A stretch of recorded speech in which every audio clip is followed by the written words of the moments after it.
कैसे हैं आप? तो आज हमने स्टार्ट किया है क्लास 12 फिजिक्स का चैप्टर 8। ठीक है, अल्टरनेटिंग करंट के बाद का ये चैप्टर है विद्युत चुंबकीय तरंगें, जिसको हम कहते हैं इलेक्ट्रोमैग्नेटिक वेव। अब ये इलेक्ट्रोमैग्नेटिक वेव क्या है? तो जैसे क्लास 11 में आपने पढ़ा होगा मैकेनिकल वेव यानी यांत्रिक तरंगे। दो तरह की तरंगे होती हैं, एक होती है यांत्रिक तरंगे, एक होती है विद्युत चुंबकीय तरंगे।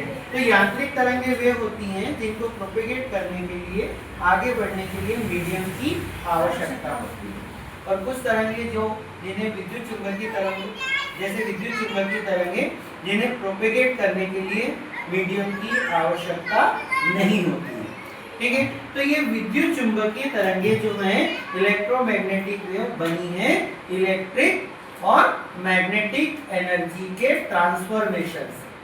इलेक्ट्रिक एनर्जी और मैग्नेटिक एनर्जी के ट्रांसफॉर्मेशन से क्या होता है? विद्युत ऊर्जा चुंबकीय ऊर्जा में, फिर चुंबकीय ऊर्जा विद्युत ऊर्जा में। इस प्रकार जब ट्रांसफर होती है, रूपांतरित होती है, तो ये तरंगे निर्मित होती है। ठीक है, इसको सबसे पहले हर्ट्ज ने देखा था। ठीक है, हर्ट्ज ने कुछ किलोमीटर, कुछ मीटर तक कुछ तरंगों को पहुंचाया था। क्योंकि जब विद्युत चुंबकीय प्रेरण हुआ फैराडे के द्वारा, जब ये घटना घटी, तो उन्होंने सोचा कि प्रेरित धाराओं को क्यों ना हम कुछ आगे प्रोपेगेट कराकर देखें। तो ये जो तरंगे होती हैं, ये तरंगे की स्पीड जो होती है, उसके लिए आपके पास फॉर्मूला होता है C बराबर 1/√μ0 ε0। बताओ म्यू नॉट क्या है? चुंबकशीलता, परमेबिलिटी, है ना? ये आपने पढ़ा है मैग्नेटिक इफेक्ट ऑफ करंट, धारा का चुंबकीय प्रभाव में। कहां पर? बायो-सेवर्ट का नियम पढ़ा था। बायो-सेवर्ट के नियम में आया था म्यू नॉट का कांस्टेंट। अच्छा, एप्सिलॉन कहां पढ़ा था हमने? इलेक्ट्रिक फील्ड, पहला चैप्टर जब पढ़ा हमने इलेक्ट्रोस्टैटिक। तो यहाँ पर हमने प्रकाश तरंगों का हमने क्या निकाल लेना है? वेग निकाल लेना है ना? तुम्हें पता है प्रकाश की तरंगों का वेग कितना है? इस फार्मूले से हमने निकाला, तो हमें कितना मिला? 3 × 10⁸ मीटर पर सेकेंड। मतलब हमने इस फार्मूले में परमेबिलिटी का मान रखा, म्यू नॉट का, एप्सिलॉन नॉट का मान रखा। तो दोनों को जब हमने सॉल्व किया तो हमें क्या मिला आंसर? E = 3 × 10⁸ मीटर पर सेकेंड। तो पहली बात क्या याद रखना है? पहली बात कि वे तरंगे जो विद्युत क्षेत्र और चुंबकीय क्षेत्र के रूपांतरण के कारण बनती है, उन तरंगों को इलेक्ट्रोमैग्नेटिक वेव यानी विद्युत चुंबकीय तरंगे कहा जाता है। ठीक है, पहली, और यही इसका गुण है, यही इसका क्या है? गुण है कि ये चुंबकीय क्षेत्र और विद्युत क्षेत्र के कारण उत्पन्न होती है। ठीक है, दूसरा गुण क्या है कि इन तरंगों को वेग C बराबर इस सूत्र से कितना निकला? 3 × 10⁸ मीटर पर सेकेंड। तीसरी प्रॉपर्टी क्या होती है कि इन्हें प्रोपेगेट करने के लिए मीडियम की आवश्यकता नहीं होती है। आई बात हमें? चौथी बात होती है कि ये जो तरंगे हैं ये परस्पर लंबवत होती है, परपेंडिकुलर होती है। किसके? इलेक्ट्रिक मैग्नेटिक, मतलब इलेक्ट्रिक फील्ड के परपेंडिकुलर होगी मैग्नेटिक फील्ड, तो प्रोपेगेट होगी इस अंगूठे की दिशा में। देखो ये क्या है? मान लो ये इलेक्ट्रिक फील्ड है, तो वाइब्रेशन ऐसे हो रहे, ठीक है, और ये क्या है? मैग्नेटिक फील्ड, तो वाइब्रेशन ऐसे हो रहे। और ये दोनों के लंबवत कौन है? ये अंगूठा, जो क्या हो रहा है?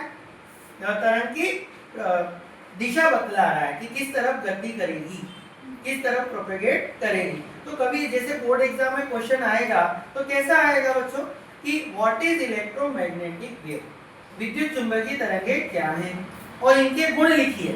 तो इनके गुण हम बता सकते हैं। पहला गुण बता दिया, समझ में आया कि इलेक्ट्रिक मैग्नेटिक फील्ड से बनी है। दूसरा, इसका वेग कितना है? 3 × 10⁸ मीटर पर सेकेंड। तीसरी बात बताया कि इन्हें प्रोपेगेट करने के लिए मीडियम की आवश्यकता नहीं है। चौथा क्या बताया कि ये तरंगे विद्युत और चुंबकीय क्षेत्र के लंबवत गति करती हैं। आई बात समझ में? अब देखो ये जो तरंगे होती हैं इनकी फ्रीक्वेंसी को भी निकाला जा सकता है। किसके सूत्र से? 1/√LC। देखो अब यहाँ पर समय आ गया है कि आपको सारे चैप्टरों को इंटरलिंक करना है। अब आपने अल्टरनेटिंग पढ़ा करंट, उसमें आपने अनुनादी आवृत्ति पढ़ा था, अनुनादी आवृत्ति पढ़ा था, उसमें F बराबर क्या आया था? 1/√LC। L क्या है यहाँ पर? सेल्फ इंडक्टेंस, स्व प्रेरकत्व है। सी क्या है, संधारित्र की धारिता। अब यहाँ पर एल जो है वो क्या जनरेट करेगा, मैग्नेटिक फील्ड जनरेट करेगा। एल क्या है, कॉइल, कॉइल क्या जनरेट करेगी, मैग्नेटिक फील्ड। और सी क्या है, कैपेसिटर, कौन सी जनरेट करेगा, इलेक्ट्रिक एनर्जी। तो यहाँ पर इलेक्ट्रिक एनर्जी और मैग्नेटिक एनर्जी जनरेट हो रही है और उसी से क्या बनेगी, इलेक्ट्रोमैग्नेटिक वेव। और उसकी फ्रीक्वेंसी कितनी होगी ये हम यहाँ से निकाल सकते हैं। तो जितने रिसीवर होते हैं ना तुम्हारे, ट्रांसमीटर होता है, मोबाइल फोन होता है, टेलीविजन होता है, मेडिकल में आप देखते हो आईसीयू में मशीन होती है, ऑक्सीमीटर बोलते हैं जिसको। तो ये क्या करती है, फ्रीक्वेंसी जनरेट कर रही है। क्या कर रही है, फ्रीक्वेंसी जनरेट कर रही है। अब वो फ्रीक्वेंसी जो है उसने जनरेट की है और उधर से ट्रांसमीटर ने ट्रांसमिट किया, रिसीवर ने रिसीव। अगर दोनों मैच करेगी तो हमें आवाज सुनाई देगी, हमें सिग्नल दिखाई देंगे। टेलीविजन में सिग्नल आते हैं ना, कितने सारे चैनल है ना, 1000 चैनल हो गए। क्यों, क्योंकि सबका एक अपना फ्रीक्वेंसी बैंड होता है। उनको मालूम है कि 0 से 10 किसका है। अब रेडियो मिर्ची सुनते हो, 98.B FM सुनते हो, माय FM सुनते हो, सबके चैनल अलग अलग है। कभी किसी के साथ ओवरलैप होता है क्या, नहीं होता, क्योंकि सबकी फ्रीक्वेंसी अलग अलग है। आई बात समझ में। तो अब अपन ने ये इलेक्ट्रोमैग्नेटिक वेव समझ लिया। अब मैं आपको बताता हूँ ये कौन कौन सी वेव्स है। ये चैप्टर बहुत छोटा सा है, 4 नंबर का ये चैप्टर है। 2 नंबर का एक क्वेश्चन आता है, 2 नंबर के ऑब्जेक्टिव आ जाएंगे। इससे ज्यादा इस चैप्टर में कोई कंटेंट है नहीं। तो सबसे पहली बात इसमें आती है गामा तरंगे, गामा वेव्स होती है। देखो गामा रेज, गामा वेव्स क्या है, ये बहुत ही शक्तिशाली, बहुत ही पावरफुल वेव्स होती हैं। इनके जैसी फ्रीक्वेंसी सबसे कम मानी गई है। इसका इस्तेमाल, इसको खोजा था किसने, बैक्यूरेल ने। बैक्यूरेल ने इसको खोजा था, साइंटिस्ट का नाम है। और इसका इस्तेमाल किया जाता है कैंसर के ट्रीटमेंट में, अनवांटेड सेल को खत्म करने के लिए। अब क्या होता है, जो भी वायरस होते हैं हमारे बॉडी में, जहाँ भी डिसीज होती है, तो उसको पर्टिकुलर एरिया पर क्या किया जाता है, गामा रेज को डाला जाता है, ताकि उनको बिना दवाई गोली के ही हम ट्रीटमेंट करें और किल कर दें। तो किसी का कैंसर हुआ है तो कीमोथेरेपी होती है, जिसमें हम उस पर्टिकुलर पार्ट पर बॉडी के इन रेज को डालते हैं। ये बहुत हार्मफुल होती है, देखा होगा आपने, साइड इफेक्ट आते हैं कैंसर के ट्रीटमेंट में। तो ये है ना, हानिकारक होती है। दूसरा, ये वेपन्स में, जासूसी में भी इस्तेमाल होता है। कुछ लोग इसका वेपन्स बनाते हैं तो जासूसी का इस्तेमाल करते हैं कि भाई इस दीवार के उस तरफ की तरंगे जाएंगी और हमें क्या बताएगी, मैसेज देगी वहां पर क्या चल रहा है इस दीवार के उस तरफ। तो ये सामान्य तरंगे नहीं है, ये किसी कारण से ही आपको मार्केट में मिलेगी, ऐसे आपको आसानी से नहीं मिलेगी कि अब पूछा जाएगा क्या चाहिए, ऐसे आपको जनरेट करने की परमिशन ही नहीं है। क्योंकि मोस्ट ऑफ दी इसका इस्तेमाल कौन करेगा, साइंटिस्ट करेंगे, देश की अच्छे के लिए करेंगे, न कि बुराई के लिए। दूसरी होती है एक्सरे। अब एक्सरे तो तुमने सुना होगा, कोरोना में वो चल रहा था एक्सरे का। तो एक्सरे का खोज किसने करी थी, एक्सरे की खोज करी थी रोंटगन ने। और इसका इस्तेमाल कहाँ किया जाता है, ब्रोन फ्रैक्चर पता करने में। जो भी फ्रैक्चर होते हैं ना बॉडी के अंदर, किसी की हड्डी टूट गई, कुछ मुड़ गया, गिर गए, है ना, तो हमको एक्सरे करने का बोलता है डॉक्टर, जाओ पता लगाओ, है ना। तो एक्सरे से हम क्या करते हैं, फिल्म से जो सोलर इक्लिप्स होते हैं, सूर्य ग्रहण, चंद्र ग्रहण, वहाँ भी देखने में काम आती है एक्सरे।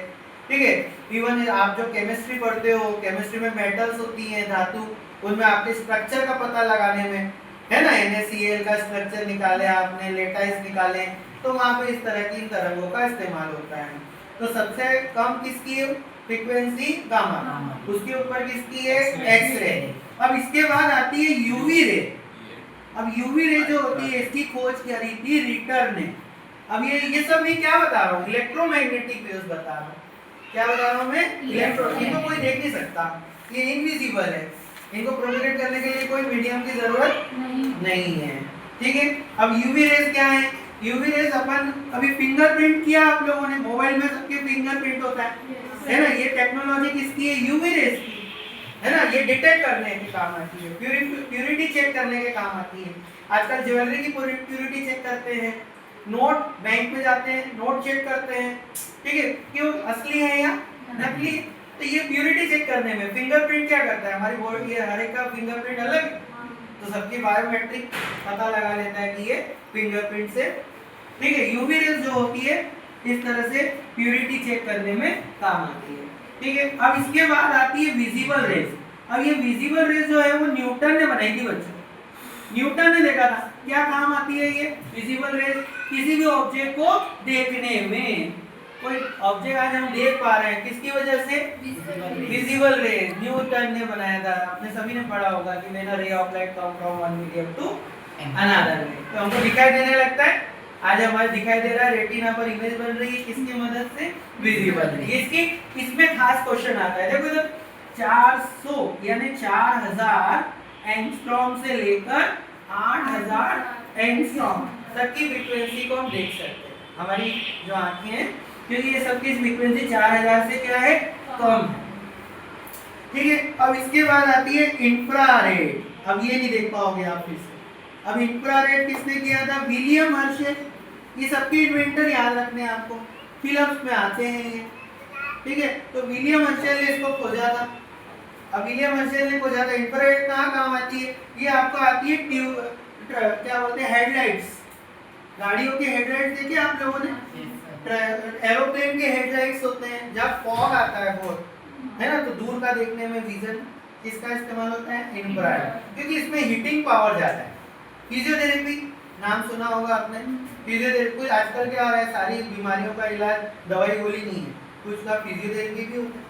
कोई व्यक्ति का एक्सीडेंट हो गया तो डॉक्टर क्या बोलता है? दवाई को लेकर 6 महीने आप क्या कराओ? फिजियोथेरेपी। फिजियोथेरेपी में क्या होती है? पेशेंट की सिकाई होती है, मशीन से सिकाई करते हैं, उसमें क्या होती है? रेस जाती है, तो क्या होता है? इंफ्रारेड वो बोन्स को विकसित करेगी। बायो वाले स्टूडेंट हैं, डेवलप होते रहते हैं ना, 6 महीने में टूटते हैं, हड्डियाँ भी बनती हैं, उस तरह से मसल्स बनाएंगी। तो ये हेडलाइट में काम आती है, फिजियोथेरेपी में काम आती है। और कहाँ काम आती है? हमारे आजकल गाड़ियाँ जो भी महंगी गाड़ियाँ होती है, एक्सपेंसिव, सब में व्हाइट कलर की आजकल एलईडी लग रही है। देखा तुमने? टीवीएस की जुपिटर में भी आ गई एक हेडलाइट, बड़ी बड़ी कारों में आ रही है, एक सुंदर सी लाइट लगती है जो हमको लगती है वो इंफ्रारेड है। क्या है वो? इंफ्रारेड। उसकी कॉस्ट अलग हो जाती है और नॉर्मल लाइट की। फिर इसके बाद आती है कौन सी तरंगे? माइक्रोवेव। अब माइक्रोवेव, माइक्रो ओवन है आप लोगों के घर में? है ना? तो माइक्रो ओवन जो होते हैं वो किसने इसका खोजा था? हर्ट्ज, है ना? क्या काम आ रहा है देख रहे हो आप इधर? जैसे जैसे ऊपर नीचे जा रहे, कुकिंग में काम आ रहा है। आज किसी चीज को बेक करने में, कुकिंग करने में माइक्रोवेव कितने यूजफुल है। ठीक है, इवन हमारे घर के रिमोट में भी हम माइक्रोवेव का इस्तेमाल करते हैं। पंखे आजकल रिमोट से चालू बंद होने वाले हैं, है ना? माइक्रोवेव कौन सी तरंगे हैं? माइक्रो, जो शॉर्ट डिस्टेंस कवर करती है, शॉर्ट डिस्टेंस। ठीक है, लॉन्ग डिस्टेंस के लिए फिर हमारे पास लॉन्ग वेव है। जब सूक्ष्म तरंग के हैं तो दीर्घ तरंगे भी है। तो माइक्रोवेव एक होती है लॉन्ग वेव। तो मार्कोनी ने इसको इन्वेंट किया था, मार्कोनी। और इसका यूज कहाँ करते हैं बताओ? Tele communication. कहाँ यूज करते हैं इसको? मतलब दूर संचार में हम इस्तेमाल करते हैं। भारत अमेरिका में जाना है, पाकिस्तान में जाना है, कितनी लंबी डिस्टेंस है ना? जिसको जाने में कितने लाखों करोड़ों खर्च हो जाएंगे, अपने फ्लाइट से जाएंगे तो लाखों रुपए लग जाएंगे, पर हम मोबाइल से तुरंत बात कर लेते हैं। किसकी मदद से? Long wave. तो इस तरह की जो 6 तरंगे हैं, कितनी तरंग बताई?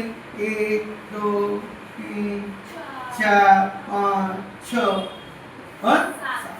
तो ऐसे 7 तरंगों के नाम, उनके इन्वेंटर के नाम, उनके उपयोग आपके दिमाग में बैठ जाने चाहिए।